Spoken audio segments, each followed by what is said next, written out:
What's the most unusual thing you've ever bought at a garage sale or antique store? Sure, you can find knickknacks and other appliances that may or may not work, but it's very rare to come across something truly unique. Even I was lucky enough to purchase a fully functional Super 8 camera and projector, complete with a personally signed lifetime warranty from Bell & Howell. Welcome to the abandoned church that I bought at a garage sale. I'm Michael Schwartz with the Abandoned Atlas Foundation, and today I am outside the historic Second Presbyterian Church here in Tulsa, Oklahoma. I was always proud to be part of this parish. We embarked on a mission to peel back the layers of history shrouding this long-cherished relic, to see if Stuart's recent purchase was an impulsive decision he would come to regret. Oh, look at this garlic salt. Oh, it's even hard to pick up. Yeah. Oh, great. Or hidden gem of Tulsa's past, begging to be saved. This could be the artist's gallery space. You gonna use the dumbwaiter? I haven't used it yet, but it does work.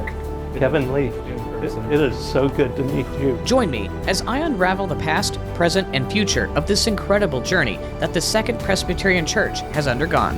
And this isn't the first time Stewart has done this. In fact, he's bought several historic buildings, and just like any century-old building, it comes with its own unique challenges. A building of this size was never designed with modern-day fire suppression, fire egresses, all of those things that are paramount today. We've done some large projects, but this one is large with lots of little pieces.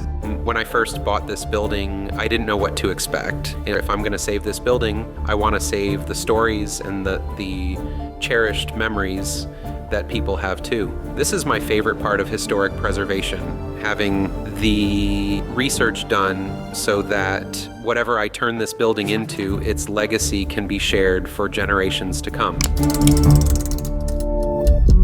Between 1915 and 1917, the First Presbyterian Church was bursting at the seams, and the congregation, led by Ellis and Laura Robinson, decided it was time to establish a second church, more convenient for those across town.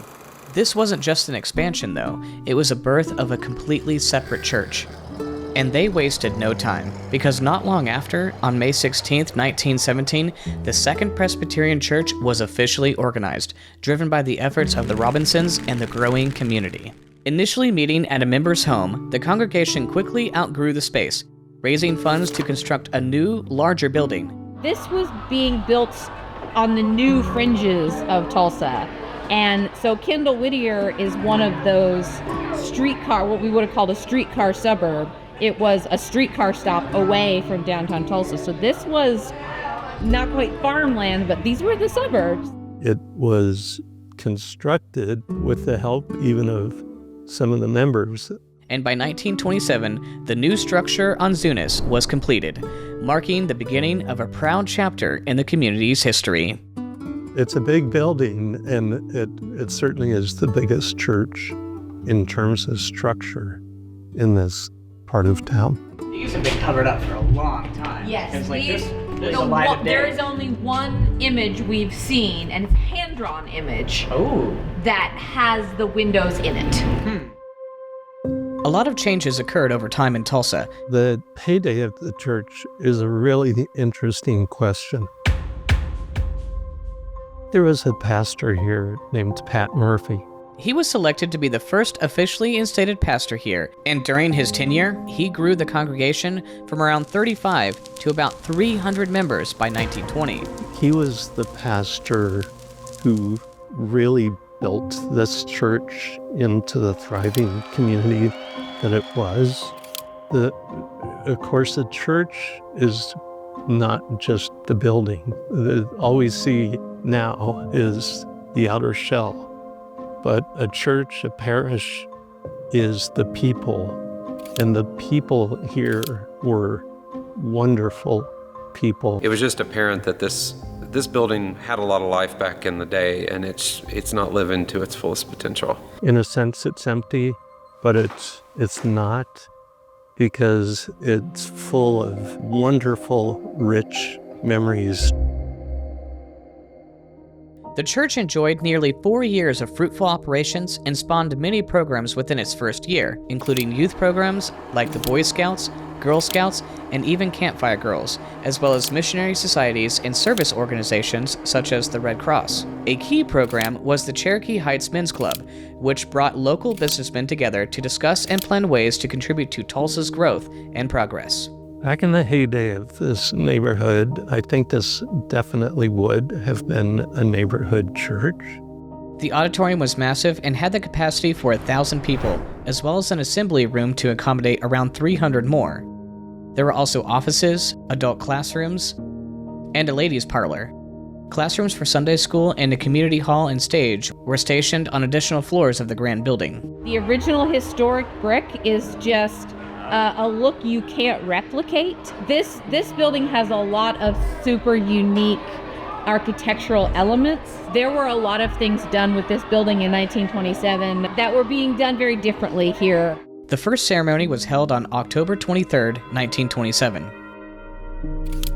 The church enjoyed over 25 years of prosperity and neighborhood growth, until membership declined in the 1950s due to some pressing current events.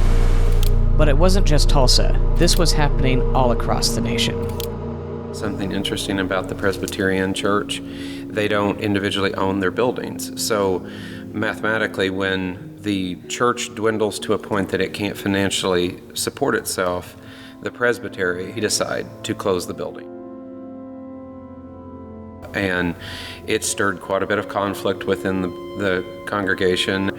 And so they started doing things to try to revitalize the neighborhood and save what they could. There was a rebirth from 1956 to 1957, where the church underwent redecorating, a new HVAC installment, remodeling of the kitchen, and enlargement of the offices and parking lot space.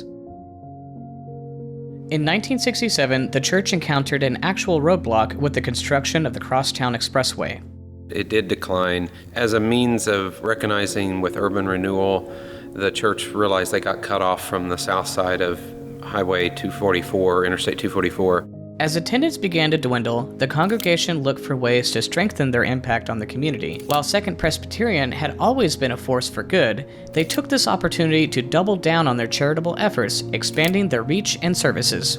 They helped found many of the organizations that Tulsa relies on, emergency infant services. They helped bring in the first chapter of Habitat for Humanity, crossover, child care center, all were creations of Second Presbyterian. The Crosstown Child Care Center was established in September of 1969. It provided care to low-income families in the neighborhood and quickly became one of the face organizations of the church. Ladies typically could come to the church and obtain those primary needs. Despite the setbacks, the church pushed through and joined the establishing Kendall Whittier Ministry.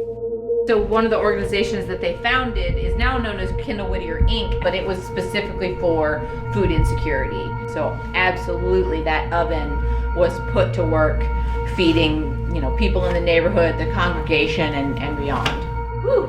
Oh, wow, Yeah. what is that? That's where you would light the pilot light, I'm thinking. Oh. And then here's the big commercial stove. Ooh, they still come out. Yeah. Oh man. Unfortunately, the expressway continued to take its toll, and throughout the 1970s and 80s, the neighborhood deteriorated at an even more rapid pace. The cornices on the outside were a constant problem. Roof repair, guttering, the fact that the building had no elevator, but lots of staircases. Those were all real challenges to maintain. As a continued effort to combat the decline, in the 1990s, the Crosstown Child Care Center worked hard to become accredited to keep the center running. And in 2001, the Crosstown Daycare became the first child care center in North Tulsa to earn national accreditation and a 3-star status through the National Association for the Education of the Young Child. But it still wasn't enough, and the church officially closed its doors in 2004. There was a time frame where a few local groups that do housing were looking at demolishing it, actually imploding it into itself, into its full-size basement. And that would have been the community's tragedy. You cannot afford to build a building of this magnitude again within this neighborhood and the economics of it today. That was why Stewart purchased the entire building at a garage sale. He was dedicated to the history and the city and felt a driving force to turn it into a living, breathing community center once more. Was it worth it buying this church, you think? We'll see. We're still yet to be determined. As you can see, it's been gutted. We are working through the plans of all the different users and how to make this pencil, and we're confident we'll get it there, but that's a question that I would happily answer in another year or so. Preservation of architecture is so important, especially in a city like Tulsa where we don't have much. We had the early settlers, not to mention all the Native American tribal structures that they had that are mostly lost. And then we had this next boom of building, and we've celebrated that and we value that. Stewart's plans for this building are so exciting and will be a great way to preserve this piece of Tulsa history. There's more and more and more history. I'm just afraid we're losing it day by day as some of the older generation is passing. So that's why we're excited to be a part of this type of project where you're digging up those stories before we lose them. There's so much more to Tulsa and Oklahoma's built environment that we can learn from, that we can treasure, that we can preserve, because it helps tell the whole story. This isn't the only building he is working to save in Tulsa, though, and has several more projects spanning across the state at this very moment. And we're just beginning to uncover all of these untold stories, including the continuation of this building, because the Second Presbyterian Church is not the final chapter. The next pages of its history tell the tale of the first LGBTQ congregation to enter the scene in Tulsa. Tulsa is the church capital of the world. For people like myself in the LGBTQ community, there were churches, but there were none that were what I would call charismatic or Pentecostal. I'm still not sure what possessed us. I've gone back and looked and thought I probably should have gotten some therapy at the time, because for some strange reason I thought a church of 40 to 50 people could come in and handle a 45,000 square foot building. Clearly the first church service was great. Having me on that same night was the night that we had protesters outside. We're not gonna take It was difficult, and we had it going on for a few weeks, and actually it was about that time that we thought, this may not be the place for us. But that's just the beginning of their story.